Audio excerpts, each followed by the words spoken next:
Hi, everybody. This is Chris. This is Matt. This is Hacker. And this is not a review. This is two assholes who've played a game for about a month and have come back to talk about how they felt when they played that game. A video game book club, if you will. Yes, video game book club. That's how we like to view ourselves. But we do know no one else is welcome to join ever. No. Because we don't welcome outside opinions. Unless you're a developer, then come on and tell us your opinions. And, we'd love that. But yeah. And if you want to leave your opinions in the comments, also acceptable. Yeah. Or we actually love your opinions. On Reddit, or apparently we have a Discord that like 3 people are on. Anywhere else they can leave their opinions? Could leave it on our Patreon page. Nice sneaky. Did you see that? Club. That was very good. It feels almost perfect. I feel a little dirty having done that. But it was so there that I just do it. Anyway, this is part of why we say we're not a review, because we go off the rails. And I especially think with this game, I think its most valuable part to our conversation this month is almost less about the game and more about how times have changed and whether that's good or bad or indifferent or just different. And I'm going to have a lot of fun talking about that, if nothing else. The experience of gaming has changed so much, and we often go back to that, to the difference in what it's like to game now versus then, and framed around these old games. Right.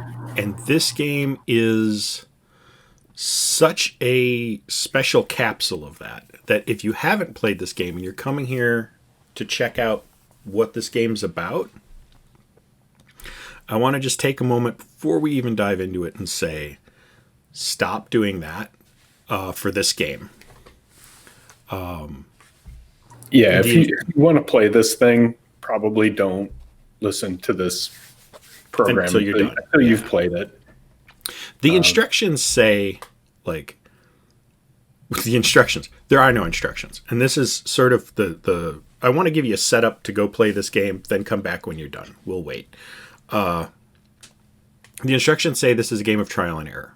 This is a game where you're going to go in, try to figure out how things fit together, try to unfold what's happening, and then finish the game. Don't look anything up online. The game is the trial and error. Right. If you look anything up, you're not playing the game. If you use save states, you're not playing the game. The game was specifically designed to not be saved. Part of playing the game is doing it over and over again. Yeah, and that's why with this game it's almost more important, because the fact that they don't give you an instruction manual, like the experience of the game is figuring out what it's about, what's going on, and you'll lose that if you just listen to us and don't try it. Yeah. But with that being said, I also got to qualify it with maybe don't try it. Well, so I went and got my coffee, and on the way back here, I was sitting here just debating, do we tell people to try this or not try this? And if you're on the edge, if you're wondering, do I put the video on hold and go try it, or do I just watch the video and say screw it? If you're really interested in what it's like to have that trial and error, repetitive gameplay loop where you're beating your head against a wall to fit the pieces together the way the developer thinks they fit together, with very little help from anything else, this is about as good a game as you can get to do that, because it's relatively quick. If you looked up how to beat this, you can do it in 5-10 minutes. Right. It's not a long game. It's a long game because you're going to do it over and over and over and over again. Because sometimes the game points you in a direction and sometimes it misdirects you. And you're never really sure what you're getting until you're there. Yeah.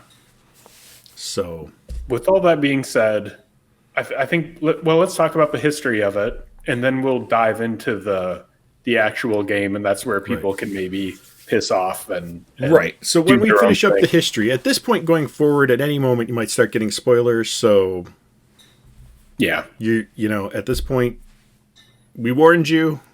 If you wanted to play this game and have that feeling, great. If you want a more modern game that makes you feel like a hacker, I suggest TIS 100. It's an assembly coding game that no one asked for, but still was fun at the beginning, and by the time I got done, it felt exactly like me going to work. Super. You had a suggestion you were talking about last night. Yeah, I briefly did a little bit of application security stuff at a previous job, and one of the projects I found was WebGoat, it's called. It's a web app that you download. It's not a game at all. It's a Java web or app that you host locally, and it's vulnerable to all kinds of different attacks, and you just have to hack into the web app. It's really good. It's super hard, and I think I got through like 2 of them. But maybe there's solutions for it out there. If you want to learn about actual hacking, I think that's probably the best place to do it, because you're not going to get in trouble. Right. You're not going to expose yourself to any right. anything. So yeah. Those would be our suggestions. Maybe check those out too. With that said, let's roll up our sleeves and get into Hacker from 1985. 1985 Activision. Yep. Stephen Cartwright. Yep. Is the main developer. He made Barnstorming. I'm sorry. He did a bunch of Atari games. Yeah, and then a bunch of sports games for EA. Yeah. So that's confusing. And then a mobile company called Glue Mobile, which I don't know what Glue Mobile made. Yeah, I'm not sure. What I found to be the most interesting history bit from this was that Jim Levy, who's an executive at Activision, introduced this game by pretending he was connecting to corporate headquarters and then showing this logon screen. I'm glad you brought that up. That's why I paused it. One of us had to say that. So he had all the press around, and he showed him this, and he's like, uh-oh. And notice I went with admin and administrator because... Yeah, right. That's what you do. But after I read that, I was like, oh, let's learn about Jim Levy. He was a great dude. He saved Infocom because Infocom was going to go out of business, and then he kind of championed rolling them into Activision. Oh, I didn't know that. So good job. Yeah. I was like, well, did he save Infocom? Or because usually when people are acquired by other companies, it's usually pretty awful. Like, I think it's usually regarded as a bad thing. But I think Infocom was in a lot of trouble. And then he kind of swooped in and saved it. So good job, Jim Levy. Well, text adventures were on the way out. By the way, if you're new to this show, we go off the rails. Text adventures were on the way out. And Infocom was trying things like Infocomics and adding graphics to their games with, mixed success. Yeah. It's not that you can't still go find some good text adventures, and there's still a pretty lively community making new text adventures. But it wasn't popular at the time, and that was Infocom's big thing. So, yeah. As a young reader, in the 80s, man, I hated those games. Did you?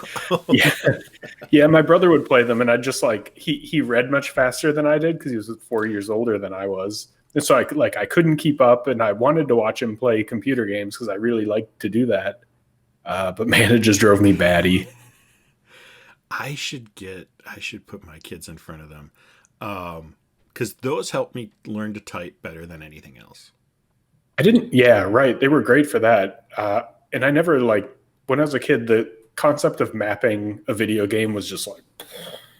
I had no idea. So and text it's really hard. Particularly hard to map. Yeah. Bubble map that shit because you don't like 2D walls. I can't imagine your views. Yeah.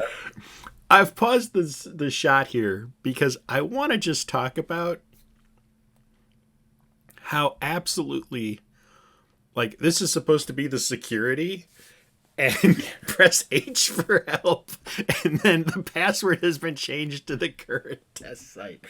Right. Right. That's such a like it's the secret test site location. So it's a bad idea on so many levels because someone's got the secret test site written down on a post-it note, and also it's a terrible password. Right? It's just like the worst security policy. Oh, everything about that was just so bad. I love it. Yeah. Yeah. And so this is the first thing, I guess we're getting into it. This is the first thing you're greeted with when you log in, is this login screen. And it feels great. Like it's so interesting. And you're like, what do I do? And everything is possible. And then you're in. Yeah. I had somebody ask, what's the first game where you played you? Not you played a character in it, but you played you. And I think this might be it. I can't find one from before 1985. Yeah. Because, this is you at a keyboard working something somewhere else. But in the next breath, that's sort of the last bit of hacking you're going to do. I know. Yeah. So the first gameplay element is getting through the password screen, which you basically just do. Mm-hmm. But if you get it right, you can skip this part. Right, and this part is weird. You're like identifying the parts you're like aligning. That's what they say. You're aligning the parts of this robot. Yep. And you don't really know why, but that's what you're doing. Yep. And once you know the super secret password, the only really result of that is that you get to skip that, because it does get a little annoying to do over and over again to identify all those parts. Mm-hmm. Okay. Oh, wait. I want to pause this.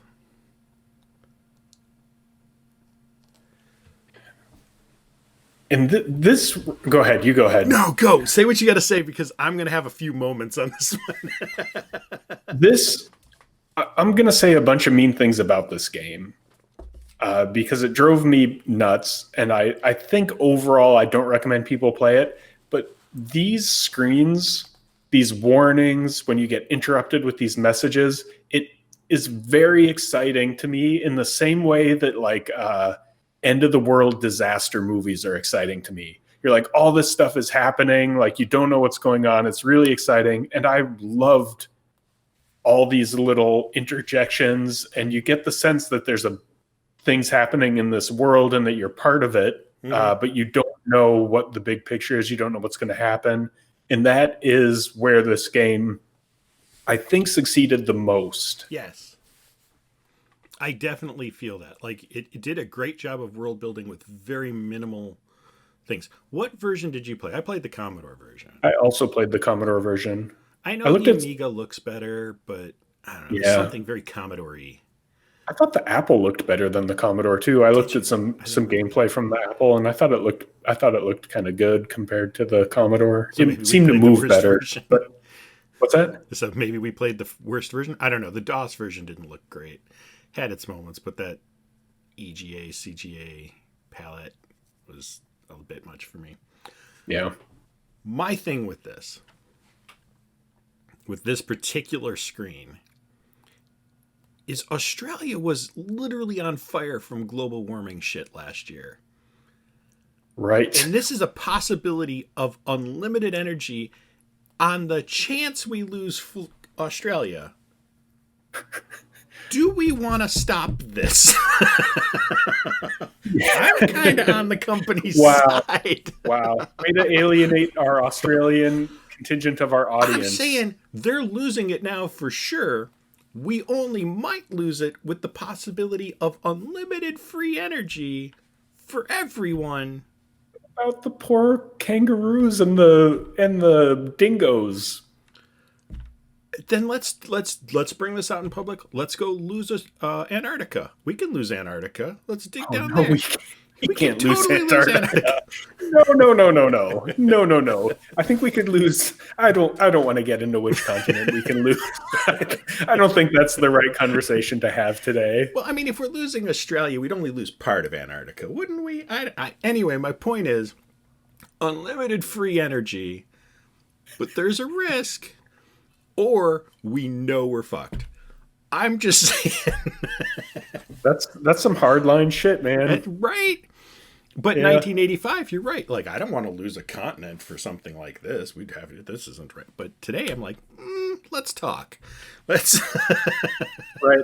I think the world they should not have included world domination in there. They should have let that be implied. Right. Like unlimited energy, and also world domination. I want to know like who your company is that's saying world. You know what? I'll bet we could find something from like either Microsoft, Facebook, or something like that has world domination in one of their intercompany memos. No doubt. We want Alexa to be world dominating power in the home something market. Like, yeah. Yep. It's true. It's true. So yeah. So you're the element. I'm playing devil's advocate here. I'm thinking maybe the company's onto something. That's all I'm saying. Magma Limited. What a great company name. Right. And so here we are. We've gotten through the login prompt. That's not really much of a login prompt, and we've identified the parts of our machine and its cute little hands that stick out in front. I love that. Yeah. And now we're in it. Now we're tunneling through the subterranean tunnels that apparently exist throughout the globe, right under the ocean. And that's the bulk of the game. So I would say that at the end of the day, this thing is basically a logic puzzle that you have to play perfectly. It's a logic puzzle you have to play perfectly, and you only logic your way through by finding out what doesn't work. There is no arrows that point you towards what does. And I think that is a huge missed opportunity for a game called Hacker when you could be hacking and learning clues and figuring out puzzles, but really all you're doing is making a chart of. So the plot of the game is that Magma Limited has shredded a document, for some reason distributed the shreds. Well, yeah, somehow the shreds have gone to all these different spies. Yeah, so all the different spies have the shreds. They give you like, what is it, $10,000 or something? They give you some money. But they give you a chunk of change. And then you go from spy to spy, giving them things and getting things from them to acquire the shreds of the document. Right, because you're in their robot and they think you're working for them. But you get all the shreds and then you take it to Washington, D.C. to defeat them and be a hero. And that's the game. Or the villain. Yeah, or the villain, if depending on your point of view. Right. The Jedi are evil from my point of view. Oh man, I do like that they have this quaint try to use a foreign language when you're in each country and have the backdrop, and it's sort of stereotypical right down to. You got the spy in the black trench coat. Right. It's like this. Do you remember in Sesame Street, the guy that wanted to sell Ernie an E? Yes. They're like that guy. They're like, hey, do you want to buy a Swiss Chalet or a Beatles record? Like it's a weird amalgamation of. But that's the other thing I like too. Like French, English. French, a chronograph. Yep. Yeah. My favorite spy is the British spy. Yes. Because he has the crown jewels of England in his possession and he wants a 35 millimeter camera. Yes. That seems like not a good trade on his part. Like maybe he wants 9,500 for the crown jewels. That's true. But like, if you're sitting on the crown jewels, I think you could ask more than 9,500. I mean, it's just yeah, right. But to be like, oh man, I really wish I had a 35 millimeter camera. All I have is this deed to a Swiss chalet and the crown jewels of England. That's ridiculous. He'll also take the chronograph. Oh, okay, yeah, that's true. But you don't want to give him that. And this is one of the other things it tells you. So again, going into spoilers here. Each spy takes one thing, gives you a bit of the document, then offers to sell you two things. So obviously, there's more things than spies. Some of them don't work. You've got a finite amount of money, and you've got a finite amount of time. We'll talk about time in a second. Ugh. But you have to piece together which spy wants which thing in a way that's under your budget and still gets everyone to give you something and get it there before you run out of time. Yep. All the while, your thing's breaking down and the company's catching up to you. I remember what I was going to say. You were talking about hacking. Neuromancer is a better hacking, find clues, go to the next Absolutely. 100 times better. Yeah. I would love to see Hacker 3 with like the Neuromancer engine. Right. That would be great. And like the hacking is kind of a mood setting thing more than a game element. Yes. Because they're like, oh, there's no instruction book. But then like the first thing that happens is you get a memo from the company that tells you everything you're doing in the game and how it works. And so you don't really, beyond that initial login prompt, you don't really feel like you're hacking shit. Like you're just motoring around in this stupid little SRU seeing the world. From what I read in one of the either interviews or descriptions or something from him, his point was, I want you to think like a hacker. How would a hacker deal with this situation? Here's something you're trying to get into. You have no clues on what works. You basically have to go through and eliminate what doesn't. Try this, doesn't work. Try this, doesn't work. Try this, doesn't work. And so that's the attitude he wanted you to come into this game with.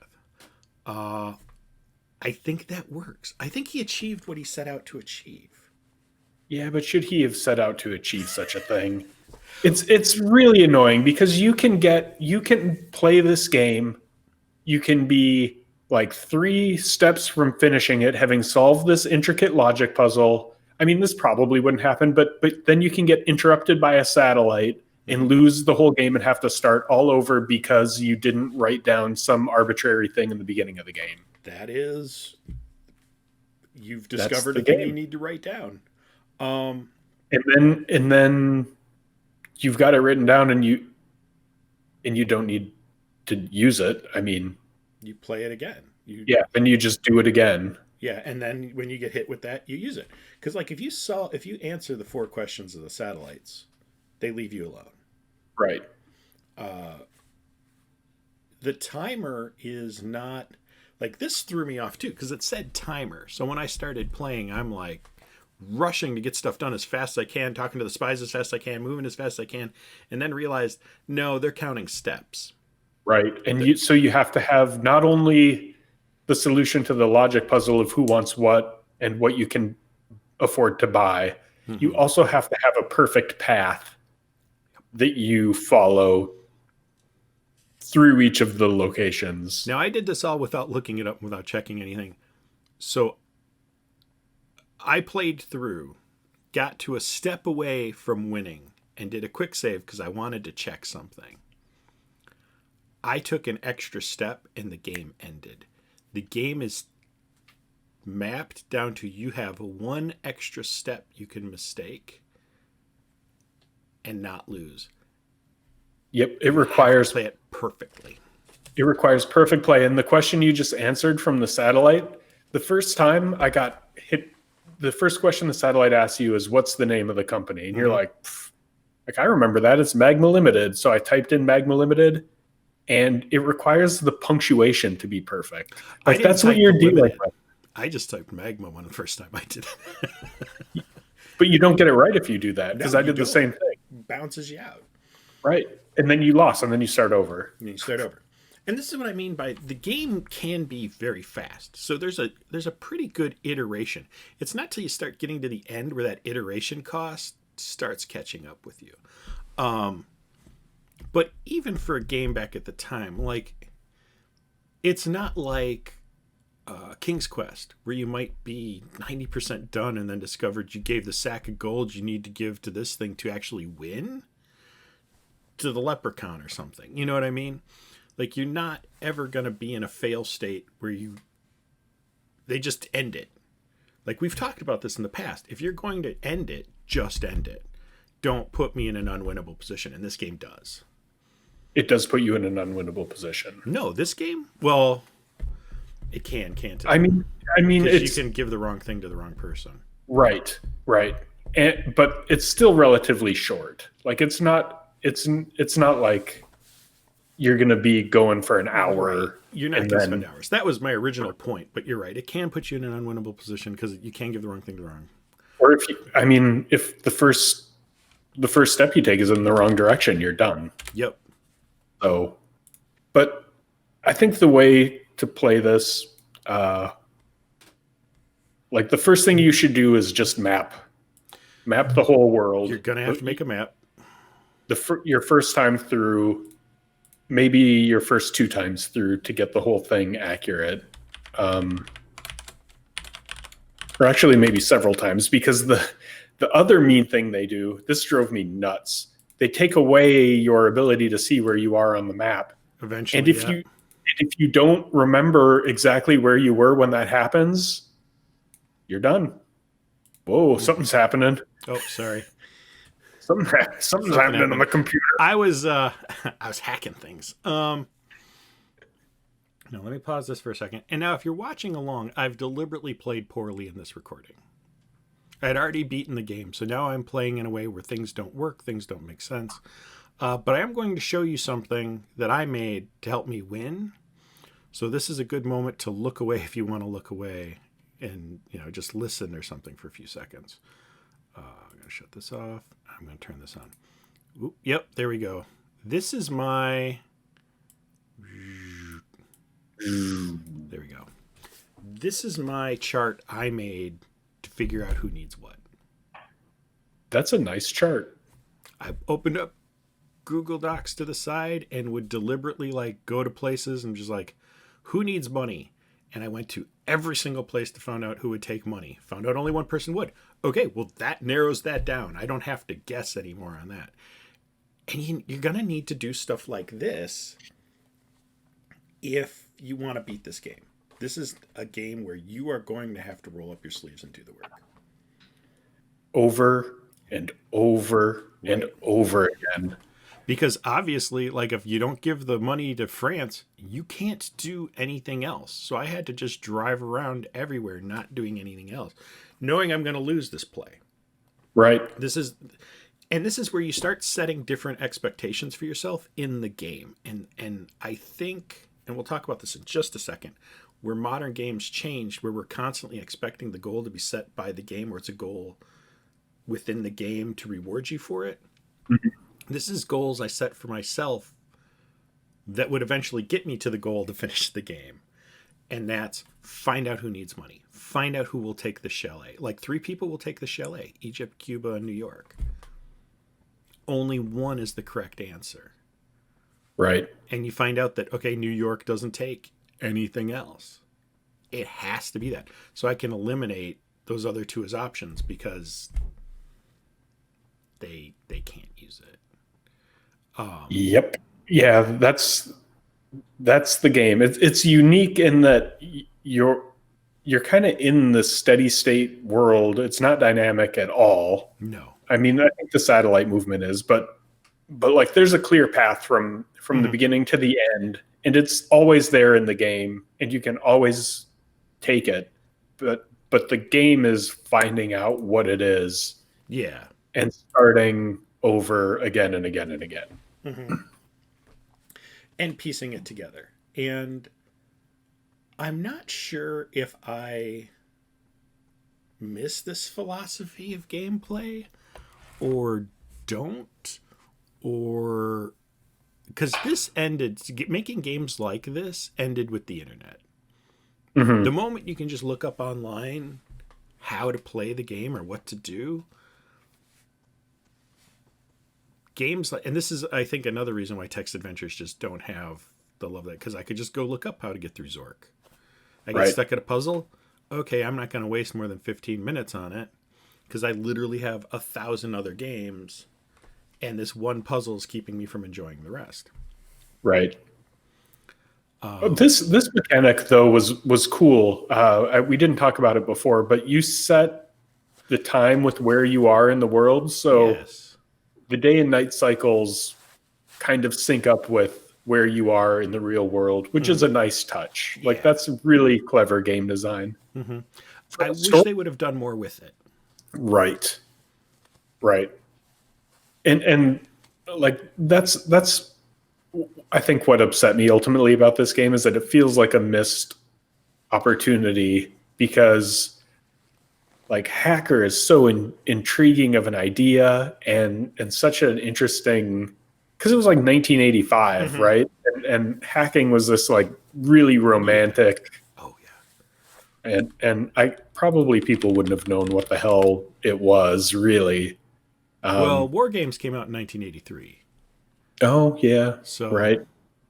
I mean, they probably, and that's kind of what you start with, the feeling like, I just wish they would have done more with it. I think you're right. It feels almost like a proof of concept, Yeah.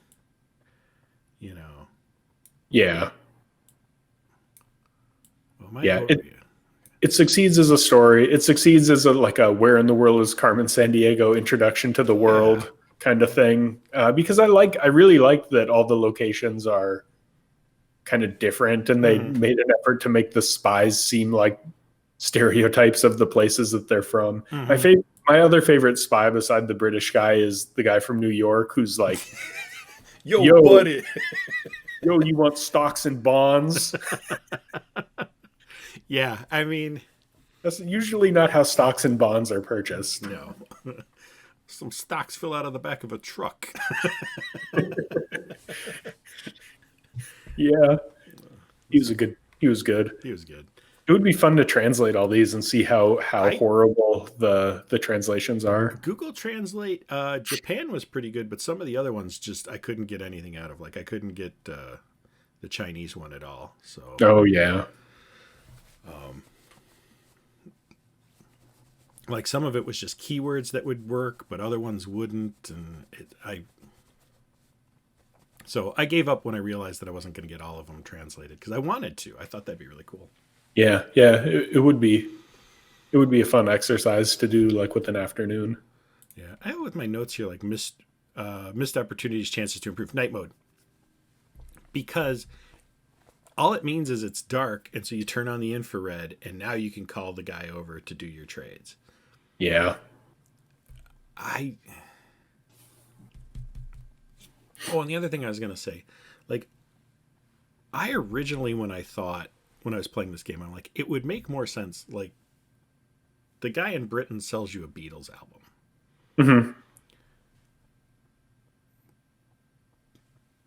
And it would be more logical to, like, have the guy in California sell you the Beatles album and then sell it back to the British guy, because that would feel like a logical, like, but that's hint. A where in the world thing, that's a... Right. And this is meant to, you don't know what that guy wants. You have to go try and figure it out. Yeah, and that's where I would have done this differently. Like I would have had the spies be like computer terminals or something, and then where you have to hack into different systems and figure out where the spies are and when they're going to be there. That would have been really cool. And maybe even what they want, instead of just failing over and over again. Because I got sick of doing it. I understand that. But it is a perspective of, I like that gameplay cycle. That would be a fun game. I'd play that. Once I let go of my newfangled way of gaming and accepted it for, this is a Rubik's Cube. Solving one side might screw up other sides. You got to figure out how to solve all the sides at once, and this is what you're doing. I had more fun with it. Yeah, I mean, I think that's fair. I didn't want to have to start over again and again and again. I just didn't want to do that. And there's so much that you have to figure out that Hmm. you have to do it a lot. Yeah. Yeah. And and it's not like a bunch of small puzzles. It's just one big And that's what I logic mean. You have to puzzle. realize I'm looking at a giant puzzle, not figuring out what Britain guy wants isn't a puzzle. Right. Figuring out how all the pieces fit together is a puzzle. That was satisfying to me. It had frustrating pieces to it, but it in and of itself, I felt satisfied getting to the end of this. I was angry to some extent as to how exact you had to be, that there was no forgiveness. But when I got done, I felt really good for having done it without looking anything up and without getting help. Yeah, I played it a bunch. This was my experience. And then I kind of once I realized how exact you had to be, once was running out of moves, I was like, I need to know what I'm dealing with here. So I went and looked it up at that point, Mm-hmm. and I learned that you have to play it perfectly. And I said, fuck that. I don't want to do that. I don't want to do it. So I played it a few times after that, but the shine was off, and I just didn't have that desire to go through all of it and do the work of figuring it out. Yeah. And maybe that's my own shortcoming. Well, this is what I wanted to talk about. Like, everybody's like, oh, maybe that's my shortcut. Like, is it though? Is it?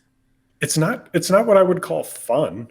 Like what was fun about it to me was the like I said the getting interrupted, feeling like the world is Mm-hmm. in danger and like things are going wrong and you're rushing trying to figure out what it is before and save the world in that disaster movie kind of way. But what was not fun was schluffing a Beatles album from London to California perfectly through the tunnels and getting interrupted by satellites like But I that. mean, figuring out the path, that's something to figure out. And this is what I mean by, you said the thing I want to focus on is, you're like, maybe that's my shortcoming. And that's the now versus then. It's almost a self-inflicted gatekeeping when you say something like that. And I think some people do.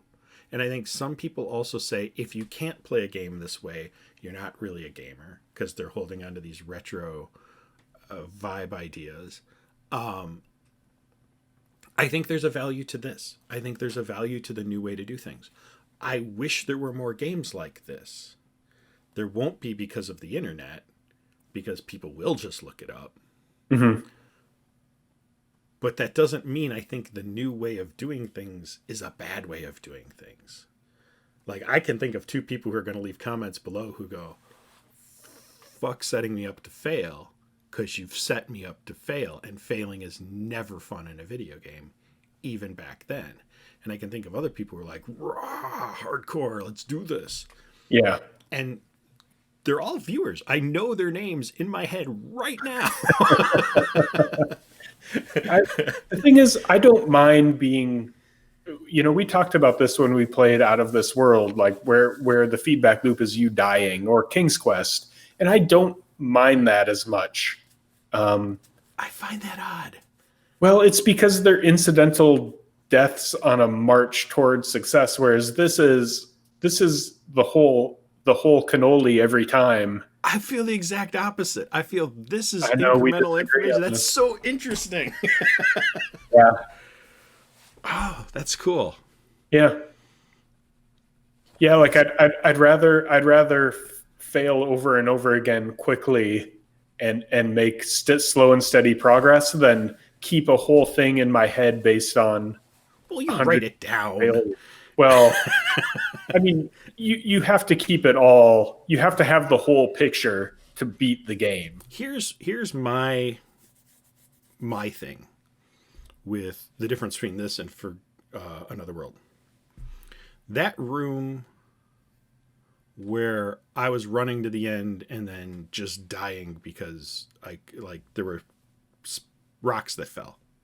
Mm-hmm. And then they'd put me back in the next room and I'd run into the rocks. And I felt like no matter what I did, I couldn't get past the rocks. It wasn't telling me you're supposed to get past the rocks or not supposed to get past the rocks, what you've done wrong. There was no way to sort of reformulate an idea on how to get past it as far as I could tell. This, okay, what didn't you have? Did you not have all the pieces of the thing? Did you run out of time? Do you need to, you know what I mean? Like there are things when I look at this game I can change logically to make sense to solve the problem I just hit. I think in this world I never felt that way. Because there were times I did something and it worked, and then I would do what I felt was exactly the same thing, and it didn't. I think it speaks to, for me, I like and I tolerate very well being stuck. This game, you're never stuck. You just fail. Whereas when you're stuck in something like Out of This World or a puzzle game, mm-hmm. Suddenly you still have options, right? You know the answer is out there. You're on the verge of figuring something out. You're just temporarily stuck, and so you can go backwards. You can try something new. You can there's a bunch of different things that you can do. Whereas with this game, you're never stuck.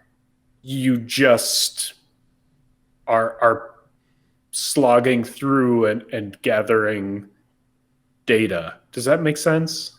It does. I just would switch the definitions to the other game. I agree with you. To me, I felt stuck when I didn't realize that, let me just pull up my thing here again. Don't give the chronograph to England. Right. This is one of the things that I think it's an interesting design thing. And then I think it's an interesting misdirection thing. So you have to go to France first. The only tunnel from where you start goes through France. Mm-hmm. It also has a loop in it, which means if you take the loop the wrong direction, you've already lost. That is one of the things I will give you. That is bullshit that you can lose immediately before you've even started. Right. And not know to get there. But you have to go through France. You only have one thing, that's money. France will take the money, and it's the only one that will take the money, and it's the only thing France will take. So it gives you this sense of immediately, this is how the world works. It teaches you for just a half second. The next closest city is Britain. One of the things from France can be sold to Britain, but shouldn't be. Right. And I think it's one of those where sometimes the way you put the puzzle together leads you in the wrong direction. And you have to figure out that you've gone down the wrong thing, backtrack, and re-go a different way. But it gives you something to figure out. Jumping past rocks doesn't feel like something to figure out to me. Because it's a combination of, this is what you need to do up here, and this is what I need to do in my thumbs. And I don't know if it's this or this, and I will never know unless I succeed. But if I failed 5 times, I don't know if this is failed, or the game just doesn't want me to do that. Mm-hmm. Where I know when this fails, the game didn't want me to do that. Yeah, but you fail in a global way, which is what I don't like. Right. You're not incrementally failing on a march toward success. Well, and this is why with this game I'm on the edge of suggesting it or not, because it's fast enough. If this was King's Quest and some of the shit that happens in there, I'm not okay with Rumpelstiltskin. You know what I mean? There are some things in there the game's too hard. It's too big to pull shit like that. Zork does that sometimes. Going back to Infocom. Yeah. There are games that are too long to pull shit like this. Right. and this one's on the edge. So, Yeah. I don't disagree. To me, I would rather. What was your best moment of the game, though? Okay, we know what you're hating here. What? The peak in the pit. Yeah. Let's take this opportunity because I haven't been entirely honest with you. Do you know where the peak in the pit comes from? No. They do it on Keeping Up with the Kardashians, and I have not. Really? Oh, I feel dirty now. I have not told you that because I think it's a good idea. And okay, we can rename it. We can rebrand this. No, we'll workshop it. We're doing it. So my peak with Hacker was, I think, the first time I sat down, having read the non-manual. Oh, the other thing, by the way, that I wanted to mention about Jim Levy, is that he was one of the first people to try to make game developers rock stars, and that's why one of the only pieces of documentation for Hacker has a picture of Stephen Cartwright on it. Mm-hmm. So good job, Jim Levy. But anyway, so I had read the non-manual. I sat down and I got the login prompt and I was like, here we go. Like, I'm going to do this. Like, I'm excited. It's going to be intrigue. I'm going to dig into it. I'm going to figure this out. And my pit was hitting enter 3 times and getting through it. That to me was like, I agree. I wish there was something more interesting at that moment. I tried like, I did the same thing you did. Admin. I tried password. I hit question mark, and then I was in, and I didn't have to do anything. And I was like, this is supposed to be Hacker, but give me some hacking. And then, and that was it. But then after that, then you're faced with identifying the parts of the rover, and that feels kind of hackery too. And I liked that. And then I got into the game, and I was just like, there is no part of this that is like Hacker. So I would say the pit for me was logging in, discovering you don't hack. Yep. So now you go, Chloe. Okay, my peak is finding out the correct items for all the spies. When I finally got my chart and figured out, don't give the chronograph to Britain, and just had everything suddenly bam, bam, bam, bam, bam, that he needs a camera from Japan, which is something at the end, and you gotta circle back, and oh my god, that was absolutely, I loved that moment. I felt excited. It took weeks to get there. My pit is different than what I have written down here. My pit is discovering you watch the Kardashians. That has got to be the low point of this. You would be horrified at the things that I watch sometimes. I used to watch Jerseylicious, so I can only judge so much. Wow. Yeah. All right. Well, I went through a pretty serious Toddlers and Tiaras phase where I just would like binge Toddlers and Tiaras. Our subscriber count is dropping. I can feel the breeze. Anyway, no, my real pit is finding out that the game shuts down after so many steps. That no matter how fast you do it, if they gave you like an extra 50 steps where you had some buffer to kind of screw up and do your own way around, and you could still lose doing everything right with an extra 50 steps. Right. An extra one step. That's the point where I'm like, that's not cool. That's too tight. Yeah. Because it requires you to do a very unintuitive path through after you get the last item to get back to Washington. Right. Around Australia, right? You can't. Which is dangerous because it'll shut you down. Right. Yep. I hated that. And if I were going to fix this game, the first thing I would get rid of would be that step limitation. Like, I understand why it's there. It kind of needs to be there. Right. To keep the game. You need a clock. You need something to run against. I get that. but it's too tight. You could even do it with if you run a perfect game, you get a special bonus ending, or you get a special, like have tiers of endings. Right. But yeah, like, like if you get there in perfect timing, we've managed to stop them in time. If you don't get there in perfect timing, we lose Australia, but we can hold the people who did it accountable. right. Thing, Something. Yeah. something. Or we've got there in time and we're actually able to use the energy for world good. Or if you don't get there in time, we stopped them, but they had time to destroy the evidence, so null ending. But Right. something. Right. It very unceremoniously fails you too. You just get thrown out, and then you're done. Right. See ya.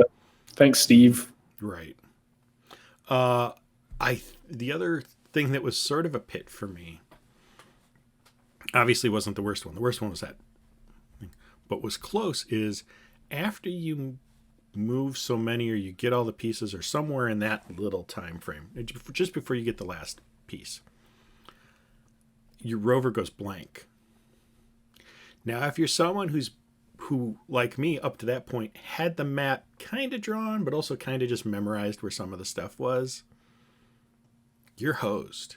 Not awesome. Because you have to sit there and listen to beep, beep, beep, beep while you're counting out how far you're moving to try and do turns and stuff, unable to see yourself on the map. Yeah. Yeah, that's really irritating to me. It's showing you've got to think of it's thrown a new problem at you and you've got to overcome it. And obviously you can, but it's not something you can overcome necessarily with the tools you have at the moment. It's tools you had to earn before. And I think that's probably a better way of saying your problem with it. Every problem you had to be overcome with tools you didn't know to pick up. Totally. So you have to start the game again and pick them up. And then you might find out you picked up the wrong tool anyway. Right. And I get that. Like, I'm not saying it's not a frustrating flip your table kind of game sometimes. It just wasn't. It ultimately wasn't rewarding. It's not for anybody. It's not for everybody. Yeah. For me, I love the feeling when you win. It's the you think exercise is miserable, think how good you'll feel when you stop. Like you feel really good when it's done, but you kind of hate the process. And I need games like this to give me that high, because I don't get them from Pac-Man or any of these other games that are kind of easier. Yeah. So yeah. My only other note is, do you think they have the rights for the Washington Post? Because the ending papers on the Washington Post, I don't know. I don't know, but don't show it because I don't want to get a cease and desist or whatever. Probably shouldn't have even said it. I know. Damn. Oh, and the other thing I had a note for when I was talking about, getting rid of Australia. Do you know there's a bush there that will make you kill yourself? Yeah, all right.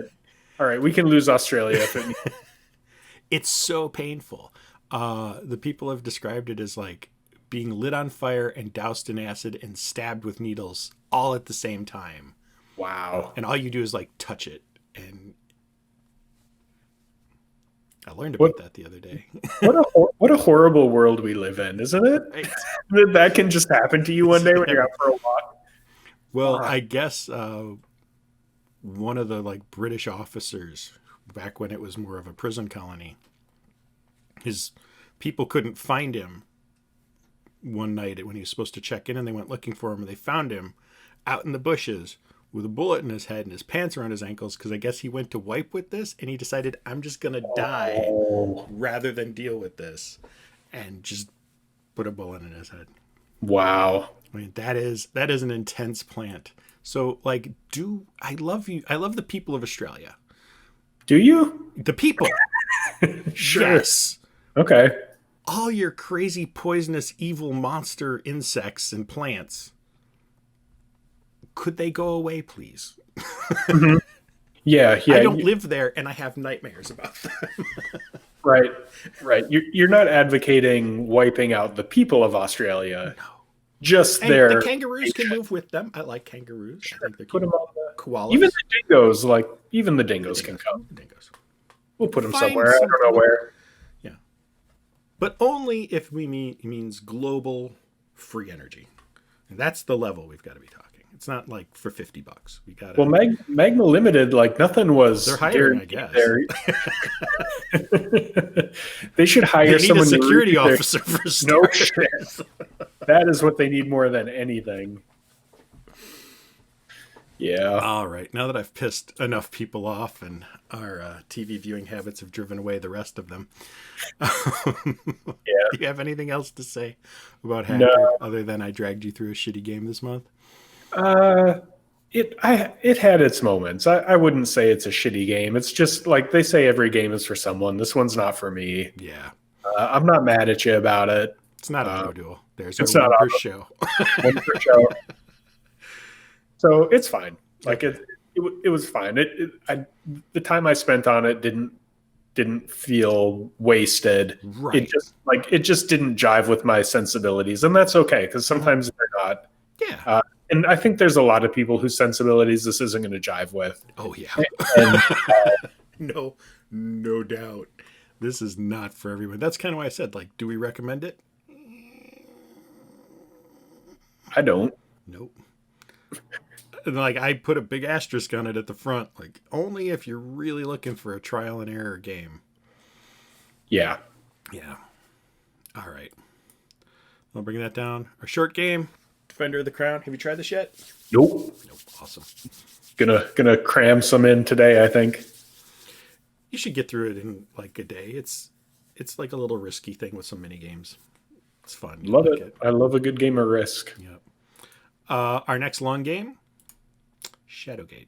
Shadowgate. I have this for the Nintendo 64, but I think you need the add-on cartridge that I don't have. Do you really? Yeah, I believe it was required. And I thought this was only a piece or only a Nintendo game, but I was wrong. Yep, it started on the Mac, I want to say, but don't hold me to that. We'll find out when we do our little history research. Yep. Also, there's a remake that's on Steam and stuff that's also very good and comes with like the Mac version if you want to play it through emulation. So there's an easy way to get it that's legit now. It came out for a lot of things, though. So, you know what else came out for a lot of things? Hacker. Hacker did come out for a lot of things. We forgot to mention that it came out for, I wrote down the MSX. I don't know what that is. Do you know what that is? I do. I have blind spots in some of these old systems. It came out for the Amstrad CPC. What is CPC? That's more Europe, Britain. Okay.